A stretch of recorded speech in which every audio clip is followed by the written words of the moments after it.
इसका जो basic reason है दैट इज़ बिकॉज हमारा जो एजुकेशन सिस्टम है वो इन चीज़ों पे बेसिकली फोकस ही नहीं कर रहा। हम लोग उनको पढ़ा के and we are focusing on the degrees and the qualifications and all, और जो बेसिक जो उनको जॉब के लिए चाहिए होता है वो लैकिंग है शायद स्कूल के अंदर। आए दिन जब भी बच्चा कोई पेपर की तैयारी करता है तो उसके बाद में या तो वो पेपर लीक हो जाते हैं या वो कैंसिल कर दिए जाते हैं, दोबारा से फॉर्म भरने पड़ते हैं। एक जनरल वाले को 350 रुपये 350 का फॉर्म भरना पड़ता है, जबकि जो दूसरे वाले हैं वो 100 रुपये में ही भर देते हैं। जो मिडिल फैमिलीज़ के लोग हैं उनको इतना ज़्यादा टॉलरेट करना पड़ता है इन चीज़ों को कि जो भी गवर्नमेंट आए वो सब गवर्नमेंट का मकसद यही होना चाहिए, ग्रोथ, विकास, वो देश का, अपने शहर का, अपने मोहल्ले का, सबका होना चाहिए। हमारा गंगानगर अन्न का कटोरा जो कहा जाता था, और उसके लिए किसानों का बहुत बड़ा रोल है इसमें, और उनकी ग्रोथ को लेकर, उनके काम को लेकर, उनके प्रोग्रेस को लेकर गवर्नमेंट को काम करना चाहिए।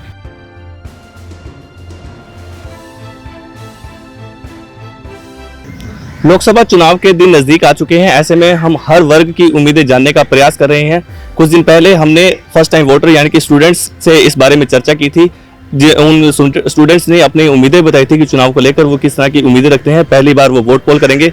अब इसके साथ जरूरी यह भी है कि आखिर शिक्षक क्या चाहते हैं। हमारे साथ इस वक्त गंगानगर की महिलाएं मौजूद है, ज्यादातर महिलाएं शिक्षक हैं, एजुकेशन फील्ड से जुड़ी हुई हैं। तो ऐसे में जरूरी यह भी है कि ये जब वोट पोल करेंगे तो उनके जहन में क्या होगा, इस इलाके की क्या समस्याएं या फिर देश भर की क्या ऐसी समस्याएं जिन पर काम होना बेहद जरूरी है, या ऐसा कुछ उम्मीदें जो आने वाली सरकारों से लगाए बैठी है। वो जानते हैं एक एक करके सभी महिलाओं से। जी मैम, अभी चुनाव नजदीक हैं, उम्मीदवार आ रहे हैं, कई तरह के वादे कर रहे हैं, तो आपको क्या लगता है इस इलाके की समस्याएं क्या है? सर, इलाके की समस्याएं तो डिफरेंट हैं, जैसे कि अभी आपको आने वाले इसमें पता चलेंगी। बट जो मैं फोकस करना चाहती हूँ, since I am from the education field and I work very closely with the youth, daily ही हमको ऐसा काउंसलिंग या हमारे सामने ऐसे टॉपिक्स आते हैं जिनमें बच्चों की बहुत सारी प्रॉब्लम्स होती हैं, पेरेंट्स लेकर आते हैं, और हम आसपास जितने भी फंक्शंस अटेंड करते हैं उसमें भी यही मुद्दे होते हैं कि नशा मुक्ति, जॉब, एम्प्लॉयमेंट और ये वो सब। पर मुझे लगता है कि इसका जो बेसिक रीज़न है दैट इज़ बिकॉज हमारा जो एजुकेशन सिस्टम है वो इन चीज़ों पे बेसिकली फोकस ही नहीं कर रहा। हम लोग उनको पढ़ा के and we are focusing on the degrees and the qualifications and all, और जो बेसिक जो उनको जॉब के लिए चाहिए होता है वो लैकिंग है शायद स्कूल के अंदर। And that is only possible जब हम एजुकेशन को स्किल बेस्ड करें, एंड वो भी ऐसा स्किल बेस्ड नहीं, I am sorry to say with due regards to all the politicians over there, कि ऐसा नहीं कि टोकरियां बनानी सिखा दी, जो बिकता ही नहीं है उसको क्लास में किसी कोर्स के अंडर आप उसको सिखा के, दैट्स नॉट दी। अगर आज AI चाहिए, बिजनेस एनालिटिक की डिमांड है, तो स्कूल की एजुकेशन में जो कंप्यूटर कोर्सेज हैं, सपोज हम एक एग्जांपल लें, तो वो उसी बेस पे होना चाहिए, वो किताबों के अंदर उस कोर्स को इनकॉर्पोरेट करना चाहिए। हम पढ़ा तो रहे हैं उसको बेसिक विंडोज़ आ गई है 10, तो उसका क्या फ़ायदा होगा उसको। सो प्लीज़ हमको कंक्रीट बेस पे, if we really want the change in India, और जब उनकी जेबों में पैसे होंगे, जब जॉब्स होंगी, प्रॉस्पेरिटी आएगी, तो फ्रस्ट्रेशन ख़त्म होगा, नशे से दूर जाएंगे, क्योंकि किसको अच्छा नहीं लगता कि अपने घर में अगर सब कुछ सही है तो वो इस तरफ, मुझे लगता है कि डाइवर्जेंस कम होंगे। So basically it is to empower the education and the teachers and the school and to make the education more skill based, और वो भी genuinely, concretely, not कि सिर्फ दिखाने के लिए और वो courses introduce कर दें, जो चाहिए jobs के लिए वो स्कूल में पढ़ाया जाए। That's सरकारी स्तर पर खर्चा तो काफी करती है एजुकेशन का, क्या उसका फायदा मिल पाता है कि? सर, बहुत सारी स्कीम्स में बहुत सारे फ़ायदे हैं। बहुत सारी हमारे स्कूल्स के अंदर ही ऐसे गर्ल्स होते हैं जिन नहीं पढ़ा पाते, तो बहुत सारी स्कॉलरशिप्स देती हैं। जैसे if I talk about the Rajasthan सरकार, तो बिल्कुल, since I am from the RBSC field and all, तो बहुत सारी ऐसी स्कीम्स हैं जो स्कॉलरशिप्स हैं जिससे बच्चों को फ़ायदे होते हैं। डेफिनेटली ऐसा नहीं हम कह रहे कि कुछ भी नहीं है, डेवलपमेंट है, तभी आपके सामने खड़े हैं हम सब लोग, और बहुत लोग कॉन्शियस भी हैं, बट इसको और इम्प्रूव किया जा सकता है। The matter is only this, definitely. आप बताएं मैम, चुनाव नज़दीक हैं, क्या उम्मीदें लगाए बैठे हैं? सर, चाहते तो यही है कि जॉब्स मिले सभी को, क्योंकि बहुत सारे जो है जिनके पास अभी जॉब नहीं है, जैसे लेडीज़ है, उनको बहुत सारी लेडीज़ ऐसी है जो सिर्फ इसी उम्मीद पे हैं कि हमारे पास जॉब होए, तो मैं यही चाहूँगी सरकार से कि प्लीज़ जो भी आप, चाहे वो कोई भी रूल्स या जो भी शुरू करे कि हमें ये इतनी जॉब देनी है, उस पर 100% वर्क करे। ऐसा नहीं है कि वो कागज़ों में साइन करके छोड़ दे बस यहीं पे। आप बताएं, चुनाव नजदीक हैं, उम्मीदवार आ रहे हैं, कई तरह के वादे कर रहे हैं, आप क्या उम्मीदें लगाई बैठे हैं? सर उम्मीदें तो बहुत ज़्यादा हैं, पर लेकिन वो वादे कभी पूरे नहीं होते हैं। कहा बहुत कुछ जाता है कि हम ये करेंगे, हम महिला को आरक्षण देंगे या जॉब्स दी जाएगी, जनरल वालों को जॉब दी जाएगी, पर लेकिन कहाँ पे होता है? आए दिन जब भी बच्चा कोई पेपर की तैयारी करता है तो उसके बाद में या तो वो पेपर लीक हो जाते हैं या वो कैंसिल कर दिए जाते हैं, दोबारा से फॉर्म भरने पड़ते हैं। एक जनरल वाले को 350 रुपये 350 का फॉर्म भरना पड़ता है, जबकि जो दूसरे वाले हैं वो 100 रुपये में ही भर देते हैं। जो मिडिल फैमिलीज़ के लोग हैं उनको इतना ज़्यादा टॉलरेट करना पड़ता है इन चीज़ों को कि वो बच्चा आके फ्रस्ट्रेट होकर अदर फील्ड के अंदर चला जाता है, गवर्नमेंट फील्ड जॉब के अंदर वो आना ही नहीं चाहता है। तो मेरी यही राय है कि जो वो करे, अगर एग्ज़ाम्स दिलवाते हैं तो वो प्रॉपरली दिलवाएं, बच्चों के साथ खिलवाड़ ना करें। उम्मीदवार जो जीतते हैं, अभी जो आपसे मिल रहे हैं, लगातार कन्विंसिंग के दरमियान मिल रहे होंगे, आपसे वोट की अपील भी कर रहे होंगे, क्या जीतने के बाद इसी तरह से मिल पाते हैं? नहीं सर, वो नहीं मिल पाते हैं, दिखते ही नहीं। उनसे अपॉइंटमेंट मिलने पड़ते हैं, 1000 बार जाना पड़ता है, फ़ोन कॉल्स करनी पड़ती हैं, वो फिर भी नहीं मिलते। इवन उनका फेस ही नहीं दिख पाता है। वो तभी तक आते हैं जब तक वो कन्विंसिंग कर रहे हैं या आ रहे हैं, 1000 वादे करेंगे, उसके बाद वो कोई भी वादे पूरे नहीं होते। आप गंगानगर का ही ले लीजिए, सड़कें ले लीजिए, सड़कों का बुरा हाल है।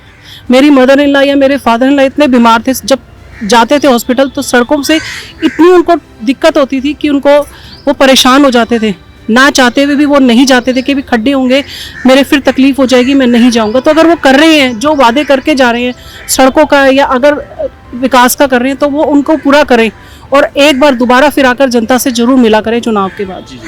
आप क्या कहेंगे, चुनाव नजदीक है? मेरी एक्सपेक्टेशंस गवर्नमेंट से ये हैं कि वो employment they, jobs they, because ना पेरेंट्स होते हैं वो इतने पैसे लगा करके अपने बच्चों को पढ़ाते हैं और लास्ट में आकर के उन्हें जॉब्स ही नहीं मिल पाती, और अगर जॉब्स मिलती हैं तो वो पे स्केल इतना कम होता है कि वो सारी एक्सपेक्टेशंस जो पेरेंट्स की होती हैं अपने बच्चे से वो बिल्कुल डाउन चली जाती हैं।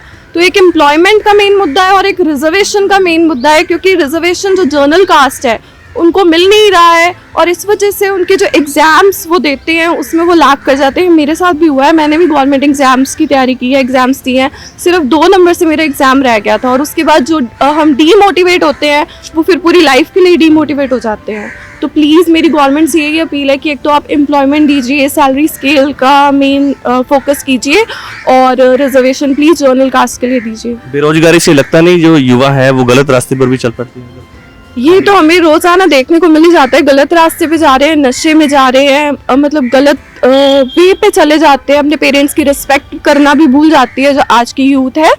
तो बेरोज़गारी बहुत ज़्यादा प्रॉब्लम क्रिएट करती है। तो इसलिए प्लीज़ अगर आप 12th पास है या आप ग्रेजुएशन कर रहे हो, पोस्ट ग्रेजुएशन कर रहे हो, तो एटलीस्ट एक यूथ को इतना मतलब एक्सपेक्टेशन होना चाहिए कि अब उसको जॉब मिलेगी। वो ग्रेजुएशन कर रहा है, पोस्ट ग्रेजुएशन कर रहा है, बड़े बड़े कॉलेजेस से कर रहा है, फिर भी उसको जॉब नहीं मिल पाती, उसको घर पे ही बैठना पड़ता है। जी जी जी बताएं।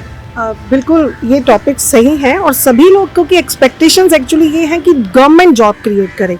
सी the companies are limited, the jobs are limited, वो सीट्स वही रहेंगी। This is what I want, skill based, कि हम एंटरप्रेन्योरशिप को वो दें। मतलब अभी क्या है, सारे यूथ का ये दिक्कत है कि हम लोग पढ़ गए और कुछ है, क्योंकि शुरू से ही हमारे स्कूल्स के कॉलेजेस के अंदर इस तरीके की थॉट प्रोसेस को आगे नहीं ले जाया जाता कि जिसमें उनको ये सिखाया जाए कि आपकी जो एजुकेशन है वो माँ बाप के बुढ़ापे के लिए नहीं है। जैसे नॉर्मली बोलते हैं कि आप कुछ कर लो तो हमारा बुढ़ापा भी सही होगा या आपकी बहुत अच्छी लाइफ होगी। नो, प्लीज़ मोटिवेट देम कि आप जो भी कर रहे हैं वो कंट्री की इकोनॉमी में काम आएगा एंड आपको ऐसा काम करना है कि जो आपको भी एम्प्लॉयमेंट दे और 10 लोगों को और एम्प्लॉय करे। जिस दिन हम इस थॉट प्रोसेस को थोड़ा सा और मोटिवेट कर पाएंगे तो इनके जैसे ये सब प्रॉब्लम्स आती हैं तो ये मुझे लगता है कि कहीं ना कहीं इसको हॉल्ट मिलेगा। बिल्कुल आपकी बात सही है। गवर्नमेंट जॉब के लिए सब ऐसा करने वाले बना रहे हैं। We are not making them की लाइक दिस, यस। तो वो इंडिया को बहुत ज़्यादा ज़रूरी है एंड आई थिंक बहुत सारा काम इस पे हो भी रहा है। बट मुझे लगता है कि स्कूल्स को अगर इस चीज़ के साथ मिलाया जाएगा, स्पेशली जो एजुकेशन है, जो करिकुलम है, उसके अंदर चेंज लाया जाए, वो तभी पॉसिबल है। आपकी बात सही है। गवर्नमेंट जॉब के लिए कई तरह की जद्दोजहद की जाती है। एक टीचर लग भी जाता है जिस जॉब के लिए उसने मशक्कत की है, उसने आप प्रैक्टिकली देखेंगे तो जितने भी टीचर हैं उनके खुद के बच्चे क्या सरकारी स्कूल में पढ़ते हैं? बिल्कुल सर, उनको ये खुद तो को भरोसा आपने नहीं उस पर। एक ऐसा टॉपिक छेड़ दिया कि जो मैं हमेशा यही सोचती हूँ कि सबसे पहले तो यही होना चाहिए कि जो गवर्नमेंट जॉब्स के लिए अगर कर रहे हैं, with due regards to everyone, कि उनकी सबसे पहले कंपल्शन ये होनी चाहिए, क्योंकि शायद तभी उस सिस्टम को भी, जब उनके अच्छे बच्चे बैठे होंगे और कॉन्शियस पेरेंट्स, क्योंकि देखिए गवर्नमेंट स्कूल्स में ज़्यादातर वही पेरेंट्स जाते हैं जो अफोर्ड नहीं कर सकते, उनको उतनी समझ भी नहीं होती है, तो हम उनको कहीं ना कहीं उनका मैनिपुलेशन होता है उससे। और अगर अच्छे पेरेंट्स के बच्चे वहाँ पे होंगे तो उस एजुकेशन सिस्टम पे क्या पढ़ाया जा रहा है, उसके अंदर क्या चेंजेस चाहिए, उनकी वो जो थॉट्स हैं, उनकी जो काबिलियत है, वहाँ पे भी काम आएगी उस सिस्टम को इम्प्रूव करने के लिए। सो आई थिंक जैसे पीछे डॉक्टर्स का किया था कि जैसे ही डॉक्टर बने तो पहले एक बार गाँव में जॉब जानी जरूरी होती है, तो ऐसे ही कम से कम इनकी प्राइमरी एजुकेशन तो जो गवर्नमेंट जॉब में है उनके बच्चों को यहाँ दे। इट्स नॉट कि ऐसा नहीं है, तो उससे एक इंडिया का इम्प्रूवमेंट होगा। If country is your motive then this should be done. आप बताएं मैम, चुनाव नजदीक हैं, क्या कहेंगे आप इस पर? मैं तो सरकार से इतना ही कहना चाहूँगी कि जो भी मेरी मैम ने, मेरे सहयोगियों ने जो भी कुछ भी कहा है वो बिल्कुल सही कहा है। एक बच्चे के सिर्फ एजुकेशन के ही, मैं भी घर में काम करती हूँ, मैं भी जॉब करती हूँ, तो मेरे बच्चों में जो मैं अपने बच्चों के लिए करती हूँ, जितनी भी उनकी फीस वगैरह है सभी जनरल और एससी की बराबर नहीं है। मेरी बच्ची पढ़ाई करके आगे बढ़ना चाहती है और वो आगे बढ़ नहीं पाती सिर्फ फीस के कारण और ये जो आपकी रिजर्वेशन के कारण। और जब इनका एक नारा है कि बेटी बचाओ बेटी पढ़ाओ, लेकिन बेटी कैसे बचेगी, बेटी कैसे पढ़ेगी जब इन्होंने इतनी समानताएं रख रखी है। तो मैं तो ये चाहती हूँ कि बिल्कुल ये दोनों को इक्वल करें और जो भी पढ़ाई के आगे नंबर अच्छे लेके आते उस बच्चे को आप प्लीज सीट दें। जी बिल्कुल बिल्कुल। जी मैम, चुनाव नजदीक हैं, उम्मीदवार आ रहे हैं, आपका भी कुछ ना कोई इन उम्मीदवारों से कुछ उम्मीदें होंगी, क्या उम्मीदें हैं आपकी?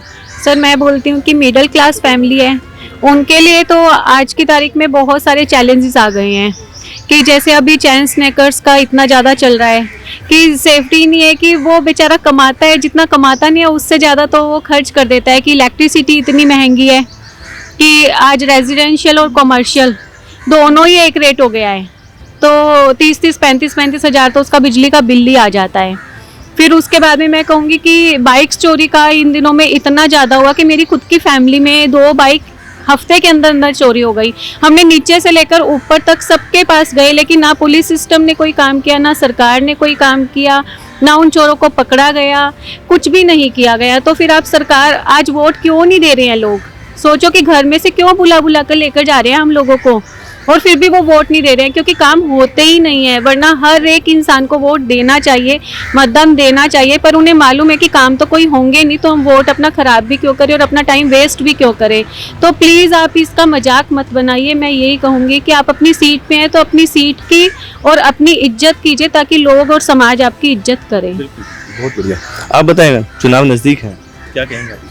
सर मैं श्री गंगानगर की बेटी हूँ और सबसे पहले अपने श्री गंगानगर के बारे में ये कहना चाहती हूँ कि जो भी गवर्नमेंट आए वो सब गवर्नमेंट का मकसद यही होना चाहिए, ग्रोथ, विकास, वो देश का, अपने शहर का, अपने मोहल्ले का, सबका होना चाहिए। हमारा गंगानगर अन्न का कटोरा जो कहा जाता था, और उसके लिए किसानों का बहुत बड़ा रोल है इसमें, और उनकी ग्रोथ को लेकर, उनके काम को लेकर, उनके प्रोग्रेस को लेकर गवर्नमेंट को काम करना चाहिए। साथ ही साथ जो गंगानगर में एक टेक्सटाइल जो हमारी JCT मिल थी, हाँ, तो वो भी अगर वो दोबारा इस्टेब्लिश हो जाए तो राजस्थान में ही नहीं पूरे इंडिया में ये पूरे जो बेरोजगारी बार बार हम जिस पे बात कर रहे हैं, तो गंगानगर की तो सारी जनता इतना मिलके इसको ग्रोथ करेंगे और सबको एम्प्लॉयमेंट मिलेगा, तो जो माइनस पॉइंट है वो सब खत्म हो जाएंगे। लेकिन गवर्नमेंट और पब्लिक दोनों को अवेयर होने की ज़रूरत है इसमें। अंतिम सवाल आपसे, चुनाव नज़दीक हैं, उम्मीदवार आ रहे हैं, कई तरह के वादे हैं, पहले की क्या समस्याएं हैं, उन पर क्या काम हुआ, आपकी उम्मीदें क्या हैं? मैं जैसे एजुकेशन से जुड़ी हुई हूँ तो मैं उसी पर बात करूँगी। जैसा कि हम पढ़ाते हैं तो हमारे आगे भी कई चुनौतियाँ आती है। हम नारे लगाते हैं बेटी बचाओ बेटी पढ़ाओ, या फिर पढ़ेगा इंडिया तभी तो बढ़ेगा इंडिया, पर ये सिर्फ नारे ही हैं, इन पे आज इतना काम नहीं हुआ है। क्योंकि हम देखिए किसी से भी पूछेंगे आपको क्या बनना है, तो वो कहेगा डॉक्टर, इंजीनियर, या मुझे बिजनेस करना है, तो भी ये नहीं चाहेगा कि मुझे टीचर बनना है। तो क्यों? क्योंकि ये हमारी एजुकेशन सिस्टम की कोई कमी होगी, तभी तो वो ये ऐसा नहीं चाहता। जबकि होना ये चाहिए कि हर इंसान सबसे पहले एक अच्छा टीचर होना चाहिए, ताकि वो खुद पढ़े, वो 4 लोगों को पढ़ा सके, तभी तो इंडिया विकसित हो रहा है। बिल्कुल। तो ये श्रीगंगानगर की वे महिलाएं हैं जो कि एजुकेशन फील्ड से जुड़ी हुई हैं। इन्होंने उन मुद्दों को उठाया है जो कहीं ना कहीं देश भर के मुद्दों को रिलेट करते हैं। तो ऐसे में देखना यह भी होगा कि आने वाली सरकारें इन मुद्दों पर क्या करती हैं। श्रीगंगानगर से सुनील सिडाना, सच कहूं राजस्थान।